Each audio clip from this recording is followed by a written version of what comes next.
We are entering a long weekend, but with all this market turmoil, will you enter it short? Joining me is Matt Cheslock from Virtu Financial. Hello, Matt. Welcome. Hey, Voz. How are you?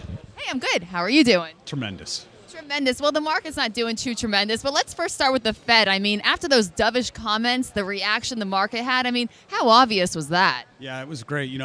Tuesday night was we were kind of worried about the weakness of the close. So we got the extension of it on Wednesday, which was a positive sign that it didn't just reverse back on some kind of chatter on social media. And then the Fed came out and really gave us a lift to the market. So I've kind of thought all along that we were going to get 3 rate hikes all year. So that was kind of in line of what I was thinking.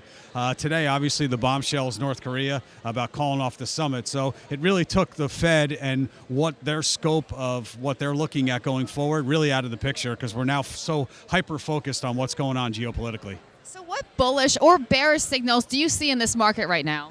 You look today, so the 10-year yield went under 3 again. That was quick, so the risk off happened. So people are buying the 10-year. Okay, everyone's forecast it was going to get through 3. We were looking at 4. Well, right now it's back below 3. Gold having a rally for the first time that we've seen. So those are 2 kind of risk-off trades, and that doesn't really bode well going into some slower times without earnings season, without real catalysts. We've had some good numbers out of some retailers, some sharp moves higher. That was a positive sign. You thought that might be the next catalyst. You thought some rollback on Dodd-Frank would help the financials. That would be another catalyst. That's really not helping. And then you got gold, oil is kind of selling off on some inventory numbers and some words out of OPEC. And you called that retail. You did. You said it last year that you would see it stabilizing, which it did after underperforming for years. But is it too late to play this recovery, Matt?